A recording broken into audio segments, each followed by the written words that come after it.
Good afternoon everyone. আজকে আমরা ছায়া প্রকাশনী ক্লাস 11-এর সেমিস্টার 2 বইটি থেকে সরল রেখা চ্যাপ্টারটি নিয়ে আমরা আলোচনা করব। তো স্থানাঙ্ক জ্যামিতি তৃতীয় যে অধ্যায়টি রয়েছে সরল রেখা, সেটা নিয়ে আজকে আমরা আলোচনা করব। সরল রেখার সংজ্ঞা, নতিমাত্রা, প্রবণতা ইত্যাদিগুলি নিয়ে আগেই একটি আমার ভিডিও বানানো আছে, সেই ভিডিওটি তোমরা দেখতে পারো। সেখানে স্লোপ, ইন্টারসেপ্ট, ফর্ম এবং সরলরেখার যাবতীয় যে ফর্মুলা এবং gradient, intercept form, point gradient form, এগুলো নিয়ে আলোচনা করা আছে ডিটেলসে, তোমরা সেটা ফলো করে দেখতে পারো। আজকে আমরা মেনলি যেটা আলোচনা করব সেটা হচ্ছে এই অধ্যায়ের যে এক্সারসাইজটা রয়েছে, এক্সারসাইজের অঙ্কগুলো নিয়ে আমরা আলোচনা করে দেখব।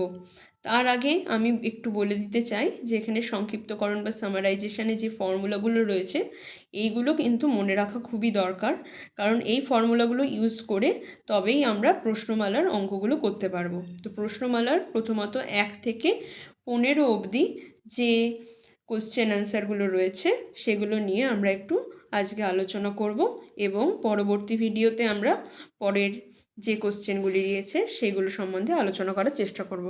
প্রথম প্রশ্নটি ছিল যে, দেখে নেওয়া যাক প্রথম প্রশ্নটি কী ছিল। প্রথম প্রশ্নটি ছিল, কোনো সরলরেখার প্রবণতা বলতে কি বোঝো?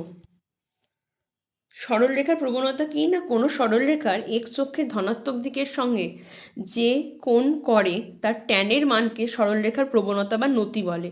কোনো সরলরেখা এক্স অক্ষের ধনাত্মক দিক, তার সাথে যে কোণ করে সেই কোণের ট্যানের মানকে আমরা বলবো ওই সরলরেখার প্রবণতা বা নতি। ঠিক আছে, তাহলে যদি 30 ডিগ্রি কোণ করে তাহলে ট্যান 30 ডিগ্রির যে ভ্যালু সেটাই হবে ওই সরলরেখার প্রবণতা বা নতি, বা যেটাকে আমরা শর্ট ফর্মে লিখি হচ্ছে এম, শর্ট হ্যান্ডের এম। নেক্সট বলছে, মূলবিন্দুগামী সরলরেখার সমীকরণ থেকে মূলবিন্দুগামী সরলরেখাকে x/a + y/b = 1 আকারে প্রকাশ করা যায় কি? না, প্রকাশ করা যায় না, কারণ মূলবিন্দুগামী সরলরেখার সমীকরণ কি হয়? x/a + y/b = 0, কিন্তু আমাদেরকে বলেছে x/a + y/b = 1 এই আকারে এক্সপ্রেস করতে। তাহলে আমরা এটাই বলতে পারি কি যে না, আমরা মূলবিন্দুগামী সরলরেখার সমীকরণকে এই ফর্মে এক্সপ্রেস করতে পারি না। নেক্সট বলছে, এক্স অক্ষের সমান্তরাল সরলরেখার সমীকরণ y = k। ঠিক আছে, তাহলে একে কি আমি x/a + y/b = 1 এ এক্সপ্রেস করতে পারবো? না, পারবো না, কারণ x/a + y/b = 1 এই ফরম্যাটটার মধ্যে দেখো x যুক্ত টার্ম রয়েছে, কিন্তু এক্স অক্ষের সমান্তরাল সরলরেখার সমীকরণ কি y = k, এখানে x যুক্ত কোনো টার্ম থাকে না। তাই এই সমীকরণে যেহেতু x যুক্ত পদ আছে, প্রদত্ত সমীকরণকে আমরা এক্স অক্ষের সমান্তরাল সরলরেখার সমীকরণ হিসাবে প্রকাশ করতে বা এক্সপ্রেস করতে পারবো না। নেক্সট কোশ্চেনে চলে যাচ্ছি। 3x + 4y = 12, যেটাকে আমরা অ্যাডজাস্ট করে 3x + 4y = -12 লিখেছি। দেন আমরা করেছি কি না, x/4 + y/3 = 1। এটা করবার ফলে আমরা a আর b দুটো কোঅর্ডিনেট 4 = 0 আর b হচ্ছে 0,3 সেটা পেয়ে গেছি। দেন a ও b আমরা এটাকে নিয়েছি একটা ত্রিভুজ হিসাবে ধরেছি। a ও b হচ্ছে একটা ত্রিভুজ, a ও b যেহেতু একটা ত্রিভুজ, তাই সেই ত্রিভুজের আমার এরিয়াটা বার করতে গেলে তার ফর্মুলা কি, হাফ ভূমি গুণ উচ্চতা। তাহলে half base into height, that is equal to OA into OB, half করেছি, দ্যাট ইজ ইকুয়াল টু 6 বর্গ একক। ঠিক আছে, নেক্সট দেখে নেব। বলছে, এক্স অক্ষের ধনাত্মক দিকের সঙ্গে 45 ডিগ্রি কোণে নত যে সরলরেখাটি y অক্ষকে 0,3 বিন্দুতে ছেদ করে তার সমীকরণ কত হবে?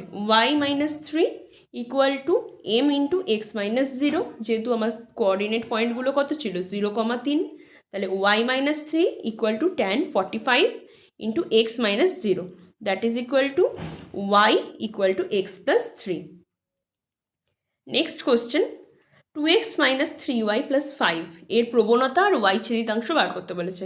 তো 2x - 3y + 5 = 0, এটাকে আমরা y = mx + c এই ফরম্যাটে এক্সপ্রেস করবার চেষ্টা করব। তাই আমরা অ্যাডজাস্ট করে y 3y equal to 2x plus 5 করেছি, দেন y equal to 2/3x plus 5/3, 3 দিয়ে ডিভাইড করে দিয়েছি। তাহলে y equal to mx plus c হয়েছে। m কত?